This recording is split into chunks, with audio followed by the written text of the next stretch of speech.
Michael González me dijo el otro día que si puedo definir qué es el posmodernismo. A ver, a niveles muy... Tengo una idea. Los de la derecha dicen que es marxismo cultural, que es una teoría de la conspiración. Los de la izquierda dicen que es el neoliberalismo, entonces no tienen ni idea de qué están hablando. Bien. El posmodernismo, a grandes rasgos, es una reacción de un grupo de filósofos en contra de lo que llamaron la modernidad.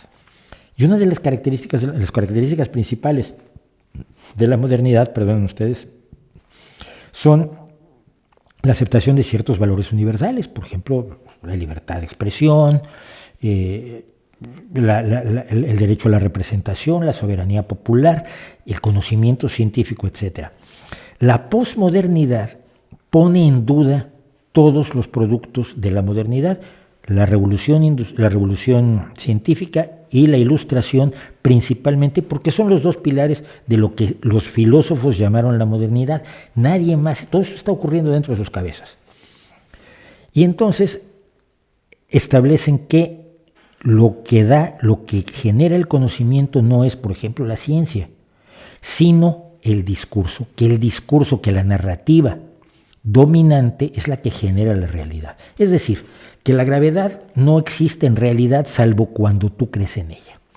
Que puedes alterar la realidad con el discurso, con tus creencias, con tus vivencias personales, y que por tanto todo conocimiento es relativo y todo conocimiento o toda posición, toda afirmación tiene exactamente la misma validez, porque ninguna es superior a otra, porque no hay elementos para determinar que una sea más válida que la otra. Si yo digo que hay un experimento para determinar que una afirmación es más válida que la otra, ellos me dicen que ese experimento es un constructo del occidente blanco y que no tiene por qué ser aceptado en lugar de lo que se le ocurrió a cualquier grupo humano que no haya accedido al conocimiento científico.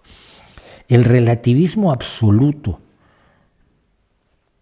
suena extraño, pero así es, el relativismo absoluto, o por lo menos el relativismo en el discurso, es lo que caracteriza fundamentalmente a la posición del posmodernismo. Esto le da credibilidad a cualquier idea que alguien suelte. No puedes tú rechazar las ideas de nadie basándote en hechos, en datos y en evidencias, porque los hechos, datos y evidencias no existen, todo es relativo. Esa es la esencia básica de la crítica que hace la posmodernidad a todo lo que ellos consideran que constituyó la modernidad. ¿Cómo se expresa esto? Por ejemplo, en la política de identidades. Las distintas identidades, la forma en que tu grupo identitario concibe la realidad es tan válida como la de otro grupo identitario. Es decir, si los indígenas Lakota dicen una cosa que es contraria, por ejemplo, que el sol es un dios, no sé si lo hacen, Huacantanca es un dios determinado, eso es tan válido como decir que es un astro que funciona como un horno nuclear de fusión. Y si tú atacas esta visión basándote en los hechos, lo que estás haciendo es ser racista, clasista, enemigo de las culturas, enemigo de los saberes originarios. Con esto se crea un discurso que en la realidad no se sostiene, yo siempre lo he dicho. El ejemplo clásico es ir con el posmoderno de turno y decirle, si tú crees que el discurso crea la realidad, crea una realidad en la que no exista mi mano, tienes 10 segundos para hacerlo porque dentro de 10 segundos te voy a dar un bofetón. Evidentemente no puede hacerlo porque la realidad objetiva existe independientemente de ellos. Pero con esas afirmaciones lo que han promovido es una serie de actitudes de las que se ha empapado desafortunadamente la izquierda y que luego ha aprovechado la derecha. No se ha empapado toda la izquierda, pero se ha empapado un sector de la izquierda, sobre todo en Estados Unidos, y fuera de Estados Unidos los que copian lo que hacen en Estados Unidos siempre, ¿no? Los que siempre han copiado, los anti-yanquis que copian a los yanquis, que son una variedad de izquierda muy peculiar que en Europa y en América Latina la encuentras por montones, que yo sigo creyendo que no es dominante, aunque sea el discurso que suena más. Y entonces se parte de la base, por ejemplo, que la biología no existe, que no puedes tener en cuenta ningún condicionante biológico, salvo en el caso de las razas, porque en el caso de las razas sí, las identidades cuando se arman por razas y las razas son biológicas, allí sí, pero en otras cosas no. Pero la biología, la física, el conocimiento científico en su totalidad no es válido, es criticable y es la base de la teoría crítica.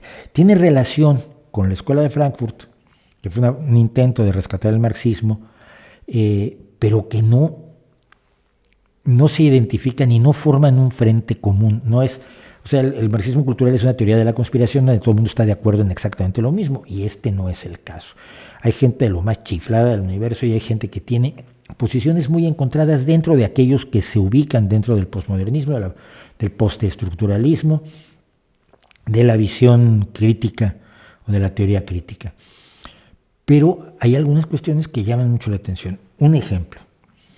Hace pocos días se anunció que se había elegido a una chica, que además ella se define como no binaria, es decir, no es ni hombre ni mujer, sino otra cosa o nada, o ambos a la vez, qué sé yo, pero que es una gran escritora, por lo que parece muy joven, 29 años, había sido elegida para traducir un libro de poesía de Amanda Gorman, la poeta de 22 años negra, que se saltó a la fama en la toma de posesión de Joe Biden. Y el escándalo fue que muchas personas dijeron que no podía traducir los poemas de una persona negra una traductora blanca. Los iba a traducir al holandés. Y el escándalo fue tal que la traductora dijo, ya no me metan, yo me retiro de aquí.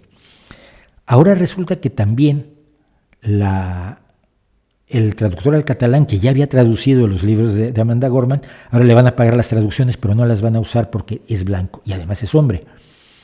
Y entonces es la idea de que la poesía que escribe una mujer negra de 22 años de los Estados Unidos solo puede ser traducida, comprendida por otra mujer negra, probablemente de 22 años, igualmente activista, aunque esté en Europa. Es igual la educación de la chica estadounidense a la chica europea, es igual el racismo que vivió la chica estadounidense que el que vivió la chica europea negra. Mi sobrina, por ejemplo, no. Han vivido realidades totalmente distintas, pero la visión posmoderna se desentiende de esa realidad y te dice que lo que importa son las identidades. Si ella se identifica como negra y la otra se identifica como negra, ya son iguales. Solo los negros entienden a los negros, porque los negros son diferentes de los blancos, de los asiáticos. Esto es la visión esencialista de los racistas del siglo XIX y principios del XX. La idea de que somos diferentes y no nos podemos comprender y no podemos entender. Un blanco que nunca ha sido esclavo no puede entender el dolor de un esclavo negro. ¿Really?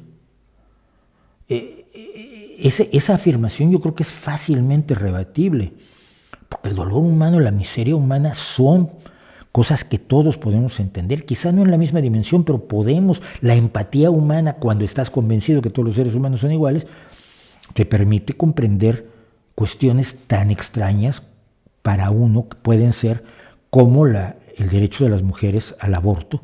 Y yo no necesito ser mujer, ni tener necesidad de abortar, ni haber estado embarazado o embarazada para afirmar que entiendo la desesperación de una mujer que se puede ver sometida a tener al hijo de su violador o a tener a un hijo que no se considera preparada para tener y que va a cambiar radicalmente, a condicionar, a determinar el resto de su vida cuando es una mujer de 18, 20, 16 años.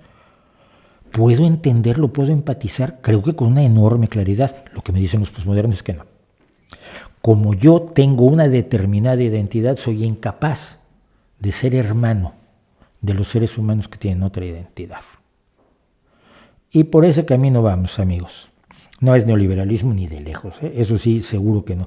Pero tampoco es cierto que toda la derecha lo haya adoptado. Hay una visión posmoderna, por ejemplo, respecto a la teoría queer, de la ley trans que se está discutiendo ahora en España, en la que un grupo de feministas de Podemos se han levantado incluso contra la ley trans, como lo han hecho feministas de otro tipo. Y no es por ir en contra de las personas trans, por favor, sino por tener una ley que no tenga ciertas características que consideran que no son adecuadas, porque toda ley debe ser debatida por todos los afectados por esas leyes.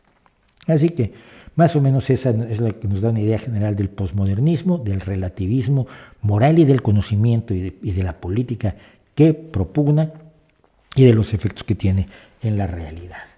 Y con esto me dice Antonio Samperio, ya que estamos en eso, Me pregunta si con la cultura de la cancelación estamos entrando en una nueva época de moral victoriana. No, y ya llevamos como 10 años con esto. Antes se llamaba de otro modo, no cultura de la cancelación, era la corrección política, y luego le cambiaron de nombre, pero es exactamente lo mismo. No, llevamos ya muchos años con ello. Yo creo que está tocando techo también. Yo creo que hace 10 años era mucho más difícil hablar sobre esto, porque las jaurías que te caían eran graves, eran terribles. Y cada vez más hay gente dispuesta a decir, a ver, no estoy de acuerdo, vamos a debatirlo. A lo mejor tienes razón, cuidado, no estoy diciendo que no lo tengan. A lo mejor la tienen, pero vamos a debatirlo. Dame tus datos, dame tus hechos, y a lo mejor es así, a lo mejor no. Hola, soy Mauricio José Schwartz, gracias por su visita. Para disfrutar más videos del Rey va desnudo y cosas que sabemos como estos, y para estar informado de nuestros estrenos y nuestros streamings, no olvide suscribirse y activar las notificaciones.